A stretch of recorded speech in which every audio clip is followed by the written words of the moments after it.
I was really just in front of peak colors up in Minnesota and Iowa and Illinois and Wisconsin and even into Missouri.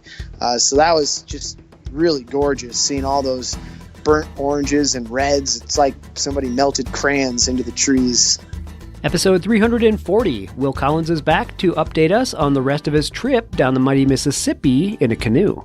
You're listening to the Adventure Sports Podcast, brought to you by 180 Tech. We talk with adventurers from around the globe to bring you the inspiration and motivation you need to get started in the outdoors or to keep you moving if you're already there. Now here's your host, Kurt Linville.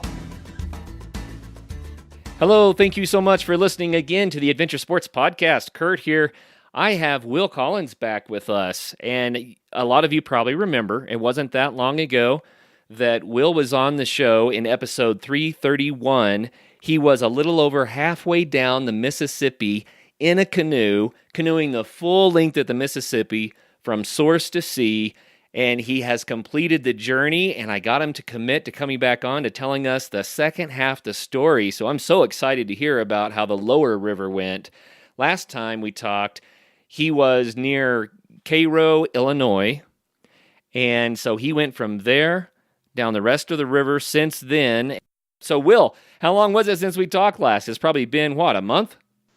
Yeah, it's been a little while. I don't know the exact number, but yeah, maybe a little over a month or so. And I am back here in South Dakota, the great state of South Dakota, where I live and off the river. And I just finished up on 2 Saturdays ago. It would have been just finished up in the Gulf of Mexico, and boy, it was quite the adventure. And since we last spoke, Kurt, the river is completely different, really, to tell you the truth, from the first 65 days. I ended up in the Gulf of Mexico after 103 days and 2,500 miles roughly of river miles paddled from source to sea, as you mentioned. And it was just an epic adventure, and something that I'll certainly carry with me throughout the rest of my life. Wow.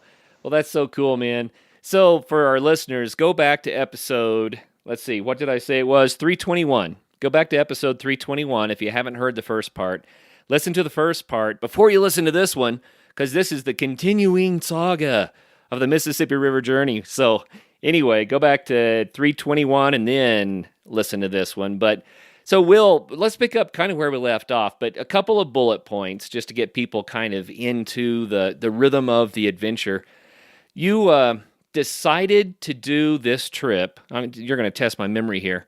Decided to do this trip. It just felt like it was the right time in life to do something epic. It's something you'd been thinking about for a long time, and you decided that you were willing to quit your job if that's what it took. And you went into your boss and you said, I've just got to do this. What do you think? And they gave you a leave of absence so that you could go and then come back again. Yeah, absolutely, Kurt. That's you pretty much hit the nail on the head there. It seems like your memory's not too bad, but yeah, that's exactly what happened. And it wasn't necessarily the perfect time in my life, but I don't have too much going on. It was just one of those scenarios where there was a calling in my gut, and I'd put it off for about a year or so. And every time I thought about it, I would get tense and excited and just know deep down that it was something that I had to do. So I was able to have that conversation with the boss, and that was probably the scariest conversation I had in regards to the whole entire trip. I was nervous going in that office, but it worked out, and it was just an absolutely amazing journey, and I wouldn't trade it for anything.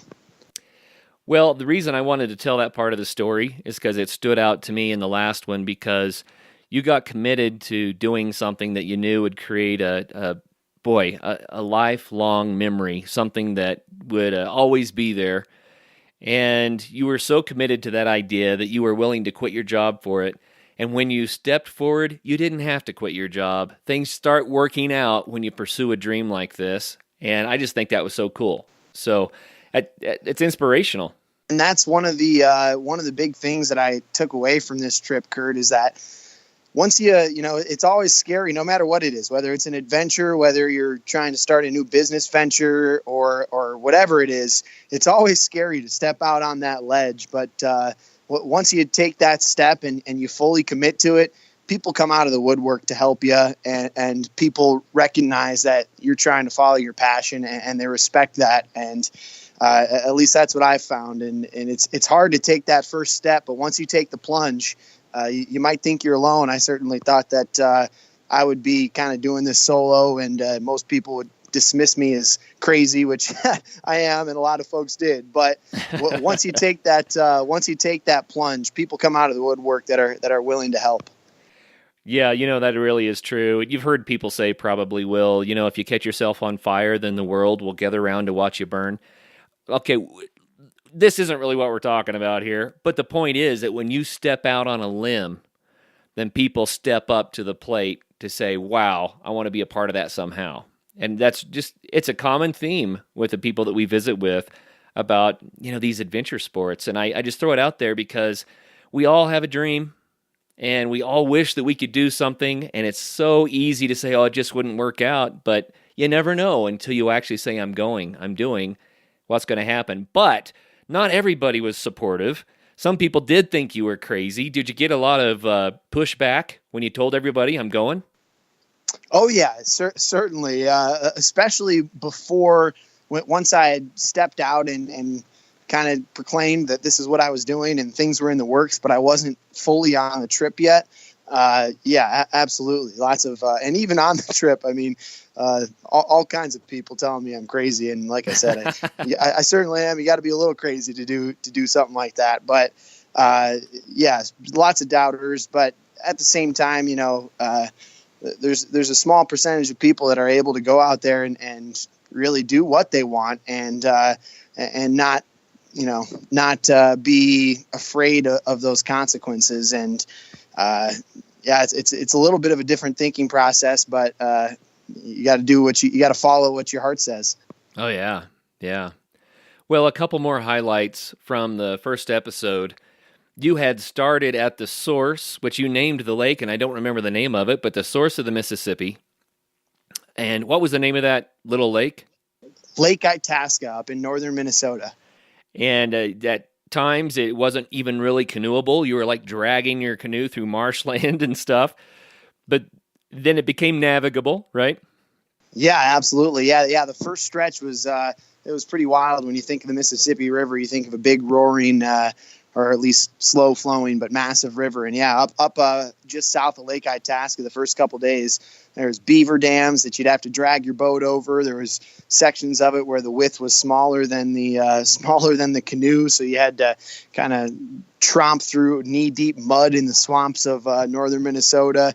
And then eventually, yeah, it became navigable. And the farther south I got, the larger the river got. And I think in our last episode, Kurt, I left you just north of Cairo, Illinois, which is the southern border of Illinois, and that's also where the Ohio River dumps into the Mississippi. And boy, once that Ohio dumps into the Mississippi, that is a big, big river. I mean, there's sections of it that are a mile and a half, close to 2 miles wide as you get farther south down into Louisiana and Mississippi. And it's a beast of a river. Oh, man. Yeah, no doubt about it. I've previously said on the show that I believe that the water is kind of the life's blood of the planet. And if you want to know how healthy you are, you go to the doctor, then he's going to take some blood and do some analysis and come back and say, this is your health level based on vitamins and minerals and, pH and saline and glucose and everything else. But he looks at your blood and he says, this is how healthy you are. When we look at a waterway, we can see the health of the land. Right. And you reported back when, you were a few miles south of St. Louis and there at Cairo, you said, it's actually been pretty nice. It's been pretty pristine so far. And you were surprised at how nice the Mississippi had been. So how did it develop after that? What would you call the quality of the water as you continued south? I would say obviously it's dark. It's not like a clear water. It's a dark, muddy water with all the different waterways that spill into it. It drains any state between the Appalachians and the Rockies. All the water runs into the Mississippi, so it's a lot of water that it drains. But as far as the wilderness and as far as the the ecosystem. I mean, in my mind, I was pleasantly surprised throughout the whole time. There really wasn't too much trash or litter. Every once in a while you'd see something washed up on shore, but very, very minimum. And yeah, it was absolutely beautiful. I mean, just really, really gorgeous. And then by the time you get down into southern Louisiana, it's just, I haven't spent too much time down there before, and it's a different world, Kurt. It's the bayous of southern Louisiana, swampland and cypress trees and alligators and all kinds of wild stuff down there that I didn't really have too much experience with. So I was pretty neat. That sounds great. Another highlight from the last show is that you were just so impressed with how friendly and helpful the people had been along the way. People inviting you to stay with them, people offering you food, and even a man that gave you a top-end canoe. Yeah, absolutely. That was a wild story. I just happened to run into the owner of the Winona Canoe Company in Winona, Minnesota, as I rolled through town there in Minnesota, and he hooked me up with a great canoe, and I ended up finishing that one out all the way to the Gulf from Winona. And yeah, the hospitality of people throughout the river just continued on. I mean, once I got into the South, they say Southern hospitality. Well, that's a real thing. I was blessed to meet so many amazing people in Baton Rouge, Louisiana. I met a couple, and they welcomed me into their tailgate for the LSU Texas A&M football game. So I was able to take in some Southern tailgating, and they hooked me up with a free ticket to the game as well. Wow. And I stayed in Natchez, Mississippi, and was able to stay with some folks there, and was shown all around town, and had a few cold ones at Under the Hill Saloon there in Natchez, Mississippi. That was wonderful. And on my last night in southern Louisiana before reaching the Gulf, I ended up camping with probably about 10 or 15 duck hunters who were out at the one camp spot that wasn't complete swampland, shy of the Gulf. And those guys took me in with open arms, and we had a bit of a little party there on the last night before I reached the Gulf the next morning. And it was a really amazing experience, and the people along the way were amazing. So I got to ask, now that it's done, your journey impacted your life in a lot of different ways. I know that no one finishes a journey the same person that they started. What changed in you? Yeah, I don't know if I can pinpoint exactly what changed in me, to tell you the truth, Kurt, because I really haven't had too much time to stop and think about it. I got back late on a Tuesday night, and 10 a.m. on a Tuesday night, and was at work 6 morning. So, it's kind of one of those things, I think, where it's almost like growing in terms of physical height. As a kid, you never recognize when you're growing, but then you look 2 months later and you've shot up. And so I don't know if I could tell you a specific thing that's changed. Maybe some humility, and I suppose being more open to strangers, and I've gained a better ability to connect with strangers and open up. That's cool. So did your perspective of the United States change in any way as a result of going down through the heart of it on the mighty river? It did. I'll tell you the one thing that I said throughout the trip, as we mentioned earlier. I stayed with all kinds of amazing folks in the river, people who welcomed me into their house, strangers who welcomed me into their house, cooked for me, let me do laundry at their place. All along the river, I met people like that. And the one thing that I would always say is, people would ask me, "Aren't you nervous to be meeting all these people or staying with people who you don't know," or things along those lines? And I would usually say, the world, and especially our country, if you turn off the news and you talk to people, it's a pretty darn good place. People are good, and I think the majority of people are good. So if you don't let some of the negative stuff that you hear on the news or that you read in the paper or whatever it may be affect you, and you just take each interaction at face value, I think it can do a world of good. And that's certainly what I picked up along the way, is if you just sit down and talk to people, they're willing to either help you out or learn your story, or you can hear their story, and it usually ends well. I think we got to talk about the logistics a little bit, because I know that some people are going to be saying, man, that is so cool, I'd like to do it. So I guess the first big overarching question is it advisable? Was it a good idea in the end? Are you glad you did it? Is it advisable? I couldn't advise it more to anybody. I could not recommend it more. If you have an adventurous bone in your body and you're looking for a big trip to do, especially in terms of logistics, if you're not much of a planner, man, this is your trip. The Mississippi River, it was absolutely amazing, and it requires fairly little planning. I mean, you got to get a boat, you got to get to the headwaters, and then after that, there's towns all along the way. I usually stopped about once every 5 days to a week. Sometimes I'd go 10 days and resupply with food and get a burger and a beer at a restaurant in town or something along those lines. But as far as planning, it's pretty minimum that you need to do. Obviously, everybody's different. Some folks are going to want to meticulously plan out every campsite. I was pretty loosey-goosey with the details. I just kind of put in at the start and pushed off and went from there. And it's a pretty easy trip to do logistically, and it's amazing. Absolutely. I mean, it's the lifeblood of America. The Mississippi River runs through the heart of America. I got to see 10 states all throughout the Midwest and into the South, and really get a pulse of the country and the people. And it was amazing. I highly recommend it. That's cool. So what about lessons learned? You know, if people are thinking about doing this, then what did you pick up that you could share that would make their trip a little bit better maybe?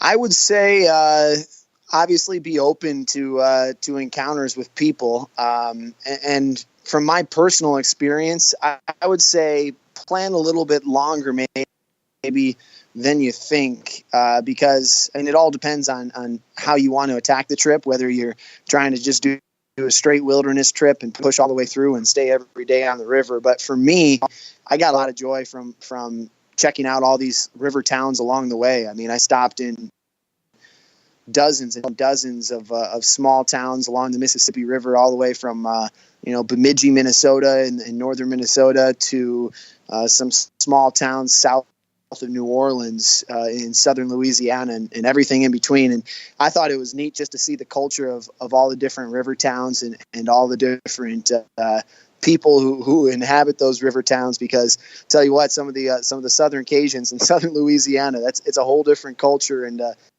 whole different world than folks up in northern Minnesota, and everywhere in between is different as well. So my piece of advice would be to take a little time to take in some of the sites and some of the towns along the way, and you can get a feel for the folks who call the Mississippi home. Yeah, good word. So you also had done some canoeing trips prior to this. This wasn't your first time around the block, but this was your biggest trip ever. And did you learn any canoeing tips or tricks that you would recommend for people? I did, yeah. I learned, I would say the two biggest takeaways that I learned in terms of paddling on this trip, I actually used a kayak paddle for about 90% of my paddling, and I found that being solo in a canoe, the kayak paddle gave me some more speed and just a little bit quicker reactions in terms of if I was trying to get away from a big barge or a boat. The kayak gave me a few miles an hour extra speed. And then also I learned that depending on which way the wind is blowing, you can load your boat either towards the bow or towards the stern. If you have a headwind, you have more weight in the bow of your boat. It creates a slimmer profile in the front and avoids some of that blowing that you might get that'll turn you to one side or turn you to the other side.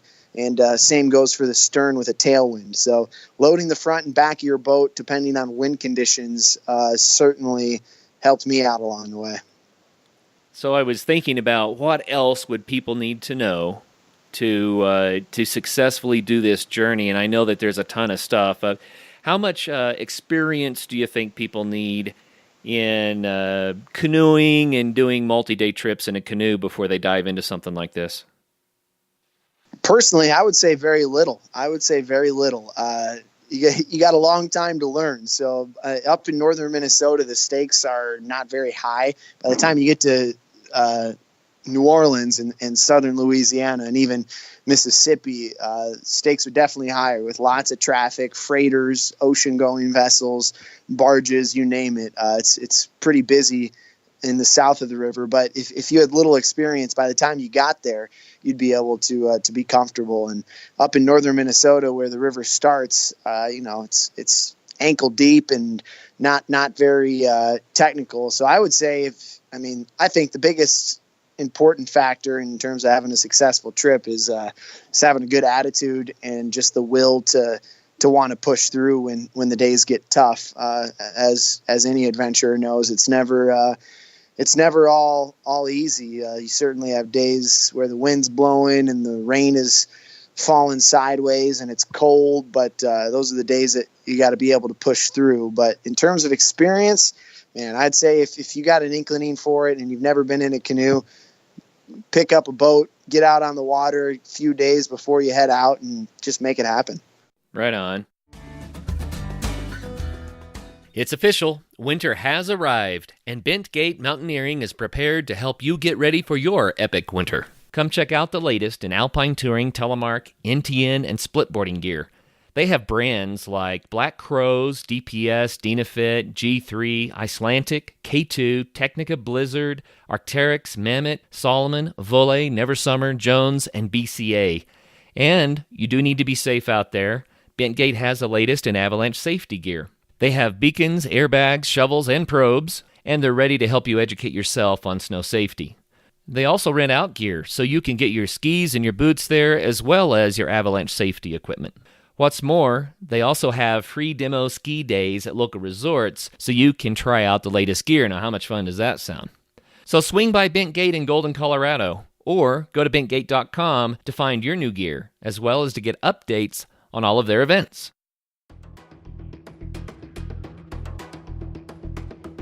I believe that adventure sports will improve your health. I believe that adventure sports will improve your outlook on life. I believe that adventure sports will build community, heal families, and inspire children. I believe that adventure sports will improve this planet. And I believe that adventure is fun. Travis and I created the Adventure Sports Podcast because we believe that adventure sports can make a real difference in this world. The Adventure Sports Podcast creates joy, health, purpose, relationships, memories, and second chances. Do you believe? It is our goal in the new year to double the number of listeners to ASP. Why? To double the good the show is doing. We started this show on the last day of February nearly 3 years ago. So by the last day of February this year, we will be celebrating double the joy, double the health, double the memories, and double the second chances. This is our challenge to you. Do you believe? Join with us. Tell others about the show. Tell them about the 340-plus episodes of stories, examples, and inspiration. Tell them about this resource that is there for them to explore and encounter. Kickstart their adventure. Kickstart a life. So how physical was the trip? You're going downstream, but like you just mentioned, you have days when the wind is not cooperating and the river gets so big that you could even be paddling against the current going downstream in places, right?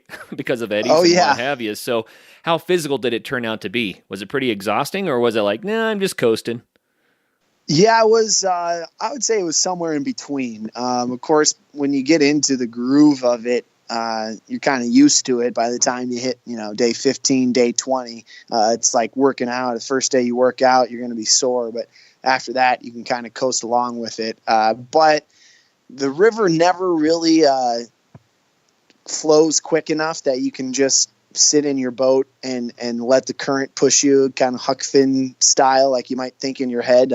It's never really that quick. As you get south, the river does pick up speed. The current picks up speed and allows you to make more miles a day, but it's still not quick enough to just, take a nap on the river and let it coast. With that being said, I was paddling. I'd usually get on the water around 8, 9, or 10, depending on the day and how I was feeling. And I would paddle all day until sunset. So certainly a long time on the water. But and afterwards, once I was off the water, had set up camp, gathered firewood or set up the stove and got dinner going. I mean, by the time all that was said and done, I was down and out and ready to hit the tent and ready to call it a night. Yeah, no doubt, no doubt. Well, you did this in the fall, and that was kind of because that's the way it fell. That's what you said in the first show. Do you think you chose the right season for doing it? Yeah, I really do.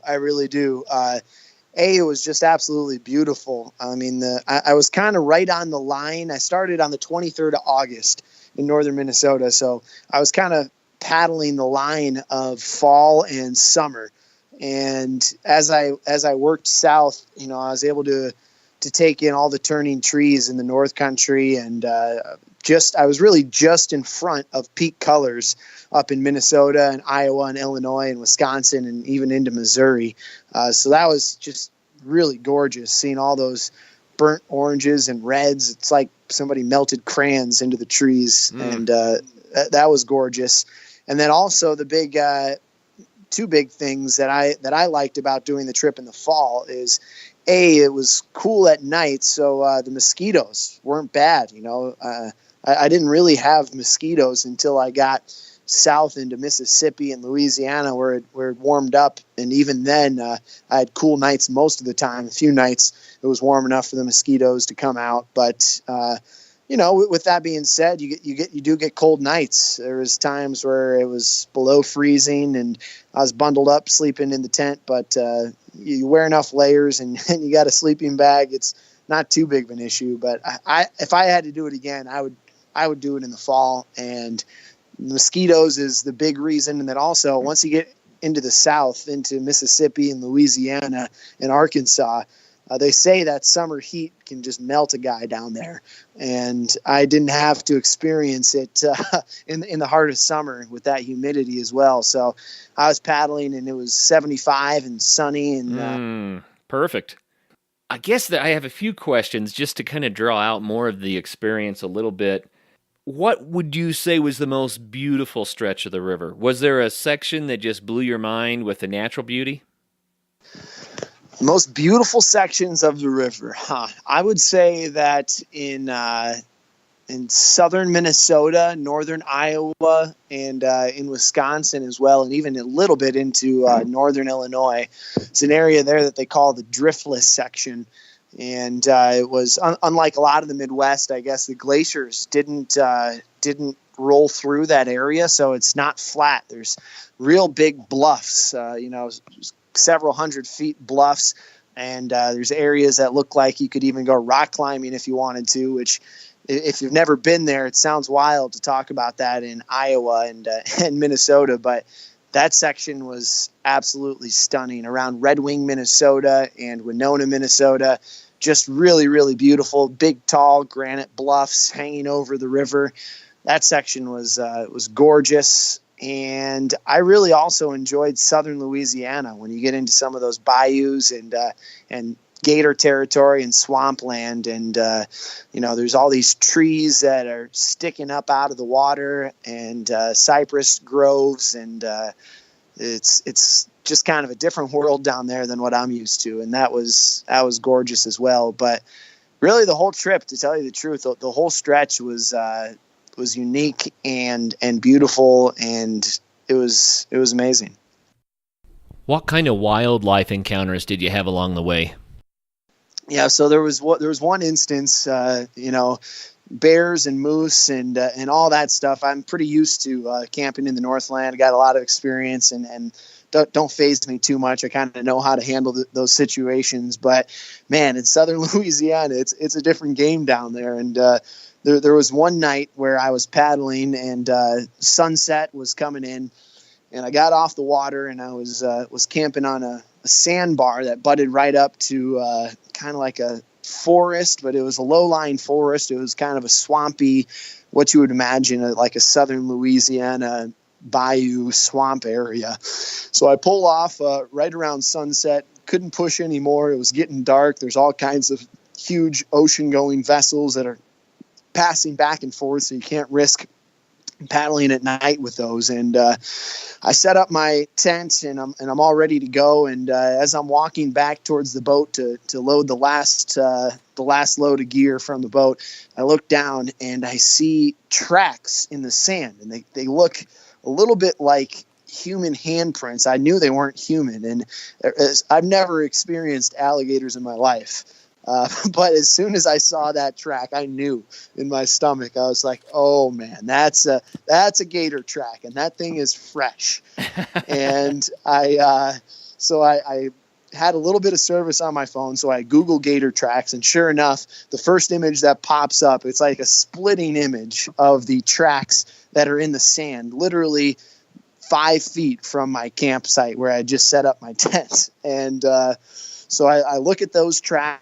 And then I walk a little bit farther and I see another set of tracks. This time there was 2 kind of handprint looking things on either side. And then in the middle, you could see where the gator's belly had been dragging in the sand. And there was a track back into the forested area that was behind me. So with it being dusk and with it being night, I wasn't able to get back on the water. So I was kind of stuck where I was at. Oh, dude.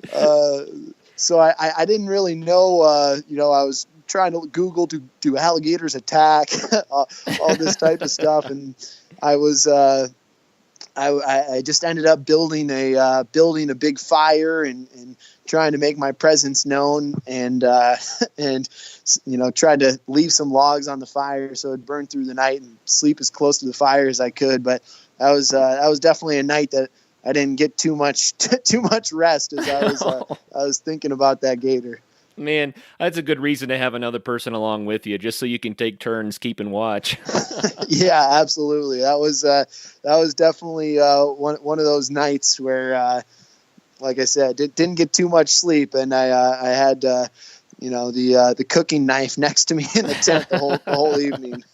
Oh wow, that's a good story, man. Yikes. Yeah, it ended up well. I never ended up seeing the gator, but I knew it was fresh tracks. And then the next morning when I woke up as well, my footprints, which were next to the gator tracks originally, had been washed away. So I knew that those tracks were made that afternoon that I arrived. They were fresh. You probably scared them off the sandbar as you paddled toward it. Yeah, I hope so. That's for sure. I don't know. Like I said, I don't know what happened to him, but I was definitely making noise and doing some yelling and shouting and clanking some pans here and there to let him know that this was my home for the night. He could have it tomorrow, but I was staying there tonight. Right on. Well, let's talk a little bit about that southern part of the river, because I want to hear more about that. What route did you end up taking? Because in the first show, you mentioned that there were some alternate routes that might keep you out of some of the shipping traffic. And you went maybe bypassed New Orleans, or if you stayed on the main river, you would have gone through New Orleans. So how did that turn out? Yeah, absolutely. Earlier in the trip, I was debating whether or not to take an offshoot of the Mississippi, which is called the Appalachian River.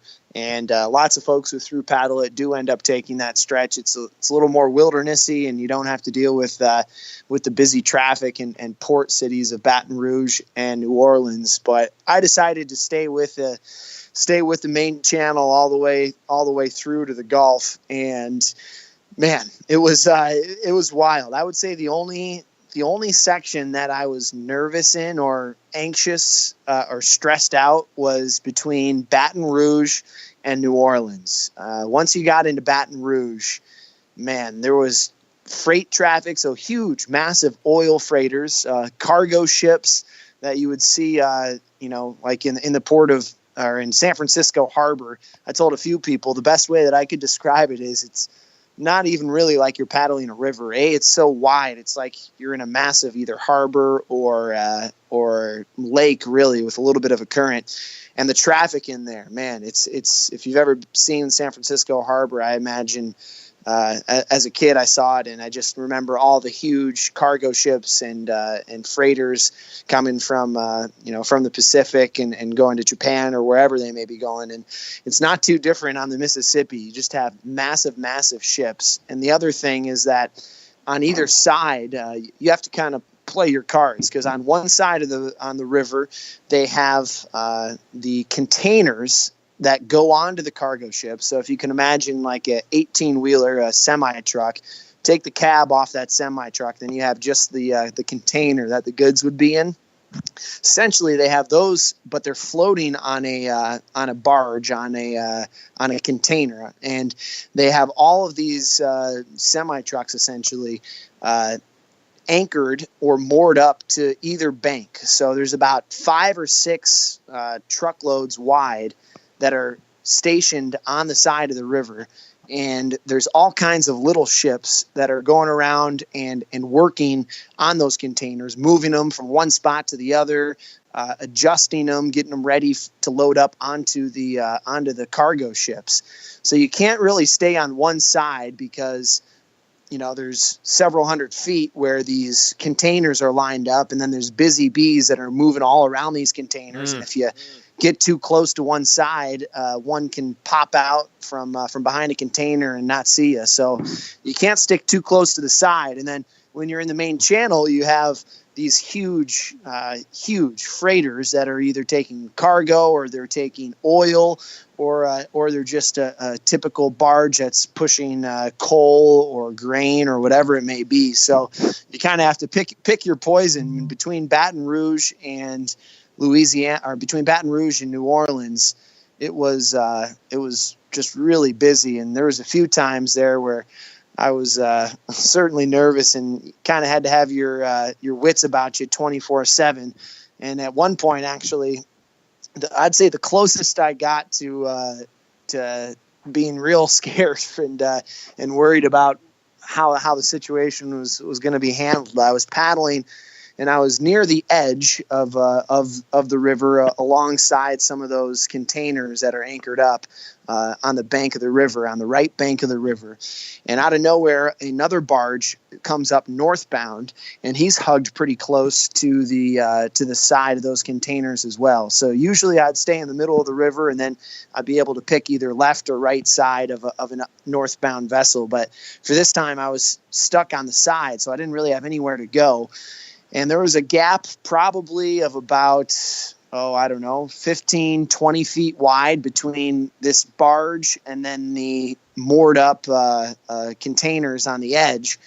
And I was waiting for this barge to pass me. And by the time he was coming up, that gap was getting smaller and smaller. Ooh. And as I was pushing, I didn't have time to cross his face and get into the wide open river. So I decided I just had to shoot the gap. So I was paddling, and as I'm paddling, I'm so close to this massive barge, northbound barge, that I can see the faces of the pilots in the captain's deck and looking at me and holding up their arms. I could tell they were scared. I was nervous, and as I'm going through, I'm shooting the gap, and the waves are all choppy, coming in every direction, left, right, front, from the rear, and I'm taking on water as I'm paddling through. And it's kind of one of those moments where you don't really stop to think about the danger or what you're doing. You're just trying to make it through. And luckily, I was able to shoot that gap. I took on some water, and once that barge passed, I took a deep breath and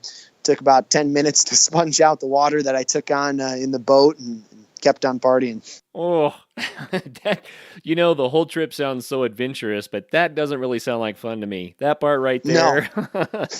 No, I'll tell you, from Baton Rouge to New Orleans, that was the only time in the river that I really didn't have fun, to tell you the truth. It was, I'm glad I did it. And I'm glad that I could say I did it and to paddle the entire Mississippi. That's part of it. But man, it was scary. But the other cool thing was paddling through those huge ocean-going vessels is these ships are coming from all over, Hong Kong, all over the world. These ships are coming in to get goods or to drop goods off. And throughout, as I was getting farther south, there was times where these huge freighters would honk their horns at me as I was paddling by, or at one time a couple of guys came out from the captain's deck, and I kind of heard a voice in the distance, and I thought it was coming from shore, and then I turned around and looked to my side, and it's a huge massive ocean-going vessel, and the captain and one of his crew were out in the eagle's nest in the cockpit high up, waving their arms from side to side and giving me a thumbs up and cheering me on as I was cruising by. And as it passed, I saw that ship was from Hong Kong, so that was kind of neat. That is cool. One thing I was going to bring up, just your description of it. Most people live where they can go to a store to get what they need, whether that's gas or hard goods or food or whatever. But we just, we get in the habit in the U.S. of going to the store for stuff. But you actually were paddling, human-powered, through one of the main feeder points of all that stuff. So you probably get a feel for how vast and huge the economy is. This massive industrial engine that keeps everybody supplied with everything that we need in this great nation. Did that kind of blow you away to see the sheer volume of all that? It really did, Kurt. It really did. And all along the way, I would say the most things that I saw were grain. So corn, rice, cotton, soybeans being loaded onto these barges. And then I talked to one fellow who was running one of the grain elevators in the town that I stopped in, and he said that they'd be loading up this ship and it would go to South America, and they'd supply rice to, I think it was Venezuela, and I can't remember the other countries, but some countries in South America. And yeah, just to see that all the goods coming in and out via the Mississippi, it was pretty wild. And all the oil around Baton Rouge, there was a large Exxon Mobil plant there, that a refinery that they load up all kinds of oil in and take it all over the world. And it was neat too. I learned that in New Orleans and in Baton Rouge as well, supposedly they have some of the freshest coffee beans in the world, because they come from South America or wherever the coffee beans are coming from. And first stop is the port of New Orleans, and lots of times it goes upriver a little bit to the port of Baton Rouge. So I was able to get some fresh coffee at some of the stops there in southern Louisiana, and that was pretty neat. We might be smack dab in the middle of winter these days, but spring is really just right around the corner. Make sure you've got one of our lightweight camp stoves ready to go in your pack for when the weather starts turning warmer. Both the 180 stove and the 180 flame are designed to burn the abundant wood fuels you find on the ground instead of requiring you to haul in heavy, messy camp fuels. Take a minute to head on over to our site at www.180tack.com to check out these American-made stoves that are built to last. You'll be helping us, and you'll be helping the Adventure Sports Podcast. Thanks, guys.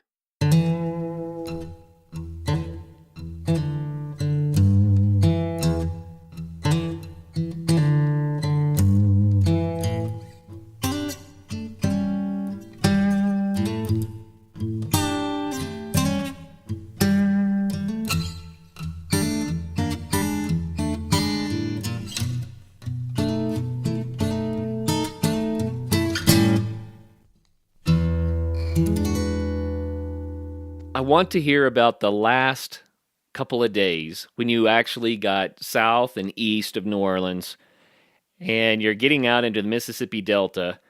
You originally said that you had hoped that you could get out to clear water in the Gulf. That was a huge goal. But how did all that pan out?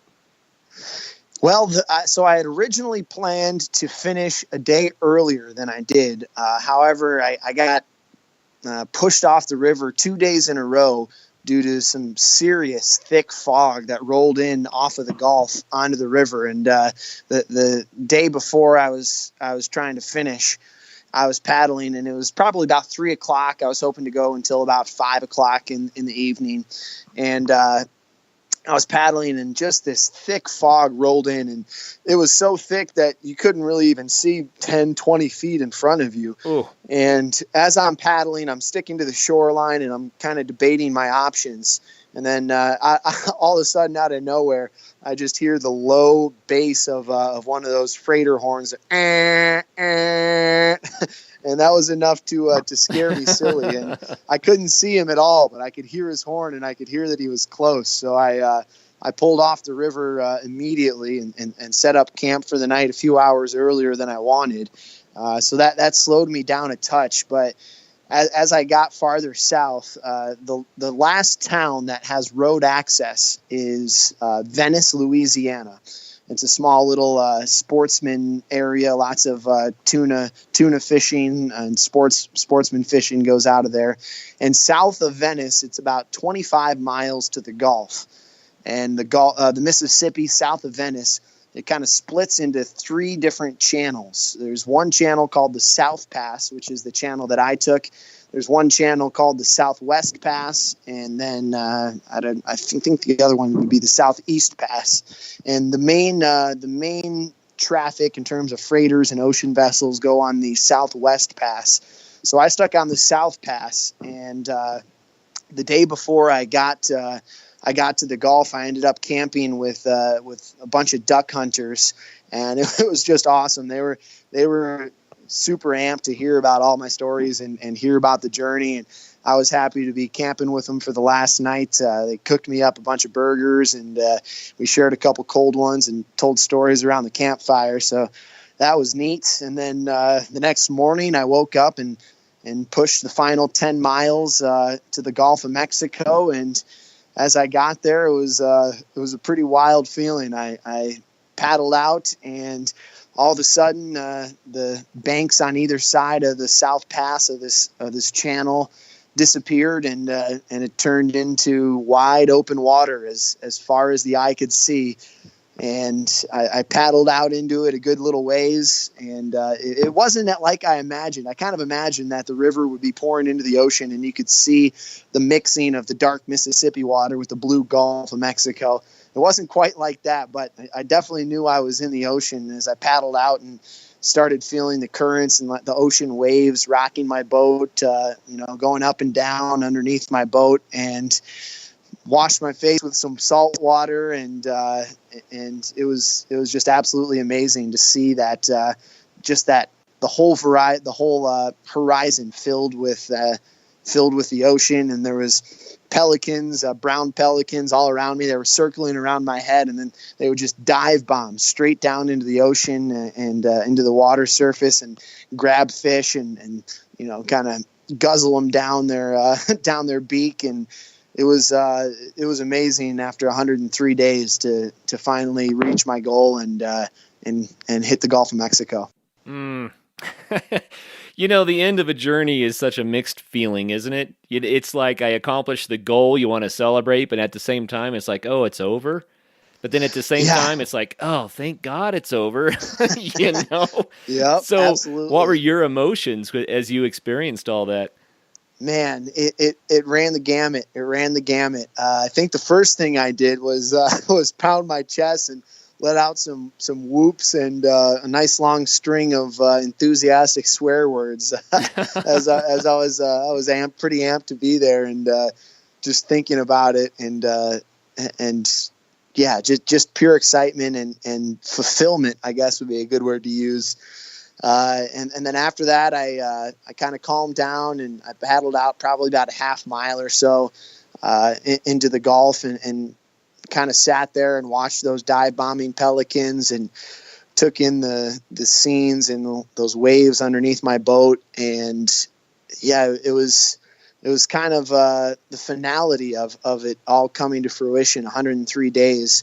It was I was high. I was a little bit sad, but I was also ready to be off the river. But at the same time, I was trying to appreciate it as deeply as I could, because I knew, even though that I was ready to put a wrap on the trip after 103 days, I knew that as soon as I got back to my typical typical grind here in South Dakota that I'd be dreaming and wishing I could be back on the river. And I'd have to say, after being back here about a week, that's definitely the case.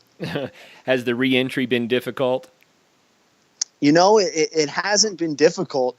It's almost just been like riding a bike. I just got right back into it. I got back to South Dakota on a late on a Tuesday night, and I worked 6 a.m. The next morning and never really looked back. And I've just kind of been cruising along and trying to figure out my plans for the future and what other adventures I have in store, and go from there. I'm curious, probably some listeners are too. So you're out in the Gulf, you're celebrating the final stretch of the trip, but you still have to get back again. So how did you get back? How did you get to shore, and how did you get back to your job in Dakota? Yeah, it was funny. It was a pretty unique experience, to tell you the truth. As I was out in the Gulf, I was taking it all in, and I had two options. So it was 25 miles back to Venice, Louisiana, which would have been the last town. And I was lucky enough to have my mom fly down to New Orleans. She rented a car and was planning to meet me in Venice. And we ended up driving back to had a one-way rental for the car and drove back to South Dakota and dropped the car off here. But getting back to Venice, I figured I would either have to paddle 25 miles upstream, which I was not that high on, or try and catch a ride with a fishing boat. And sure enough, that's what I did. As I cruised down and took my time in the ocean, I turned around after about an hour, 2 hours of enjoying the salt water, and started paddling back upstream, figuring I'd start paddling and making my way. And then if I could get a boat to stop, I would try and talk them into giving me a ride back to Venice. And sure enough, not probably 10 minutes into paddling upstream, just a personal fishing boat was cruising by, and I waved them down, and it was four younger guys who were out for the weekend offshore, and they'd actually spent the weekend 60 miles offshore in their fishing boat, fishing for tuna and marlin. And I waved them down and kind of quickly told them my story and asked if they were going back to Venice, and sure enough, they were. And I remember the guy says, "Well, normally we don't pick up hitchhikers, but man, your story is amazing, so hop on in." So right there in the middle of the river, I grabbed onto the side of their boat. We unloaded my canoe and all my gear into their small little fishing boat, and I hopped in their boat from the river. We lifted up my canoe. We brought it in. The canoe stretched the entire length of the boat. There was barely any room for all of us to sit in the boat with the canoe in there. And we strapped her down with a couple camping straps, and we were on our way and cruised about 15, 20 minutes back 25 miles north to Venice. And that's where I met my mom, and we strapped the canoe onto the top of the car, loaded up the rental car with all the gear, and started making our way north. And the rest is history. Wow. And the rest is history. The listeners may be interested to follow your Facebook, where you were, providing updates about the journey and that sort of thing. And that was something Buffalo. What was that?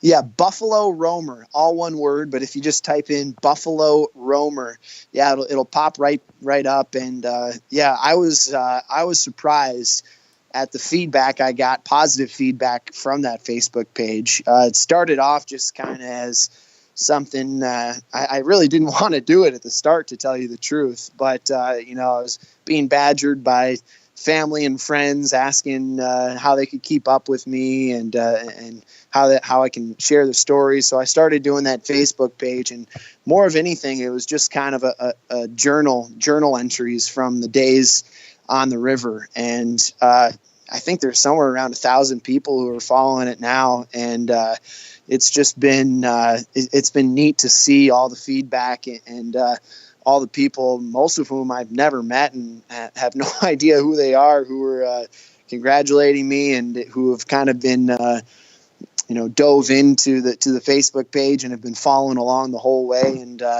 once I finished there, I even had folks who hopped back in, and one guy shot me a message thanking me for sharing the story. And he said that he went back and read all 103 entries and said that he was inspired. So that was kind of neat to see. Oh yeah, that's fantastic. So BuffaloRoamer. BuffaloRoamer on Facebook. That's the one. Right on. Well, Will, thank you so much, man, for coming back on the show and giving us the rest of the story. I wanted to hear how it turned out, and it sounds just delightful. So amazing. If you ever want to come down to Colorado, look us up. We'll go ski or something. All right, buddy. Yeah, absolutely. I'd love to do that, and I try and get out there a couple times in the winter, and I'll definitely try and get out. One of my favorite places on earth, Kurt, is Loveland Pass, man.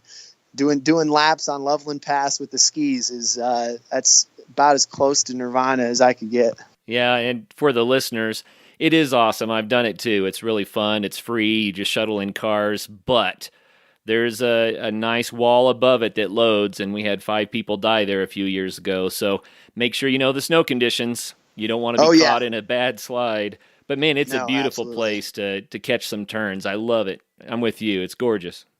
Yep, absolutely. Yeah, it's certainly. I actually, not to get too sidetracked here, but I was skiing at one time, and actually a fella who was also skiing, as you're saying, in that same cirque and that same wall, triggered an avalanche and was partially buried in it. Luckily, the guy was able to get out, but I was actually the one who called 911, and they got a helicopter going for him. So it was a scary situation, but the guy ended up all right. Was able to ski out of it, and after being found, and but certainly definitely know what you're doing. Yeah. The challenge with that one is when people start going higher up the wall, they might trigger a slide down to the people that are skiing below. And so it's not just what you're doing, right? You have to take into account the whole mountain. And but we're talking about canoeing, not skiing. So come see us. We'll talk about skiing next time. All right, Kurt. Sounds good, man. Thanks for having me on the show. Love the podcast and looking forward to getting inspired from some of the future episodes and future guests you got lined up. Cool, man. Well, thank you so much. And hey, for all the listeners out there, until the next show, get out there and have some fun. And if this one doesn't excite you, I don't know what would, man. What a cool journey that was. So get out there and have some fun. Coming up on Thursday's episode, Rob Harsh is here to talk about how he transformed his life through adventure. Until then, get out and have some fun. You're not leaving yet, are you? Why don't you do yourself and us a favor and become a member of our Facebook group? In there, you can hear about some awesome adventures, learn how to do new ones, and share what you've been up to. And while you're on the web, do us a favor and go over to patreon.com/adventuresportspodcast and consider becoming a patron to help the show. You can also find a link to Patreon at the top of our website at adventuresportspodcast.com. As always, thanks for listening, guys.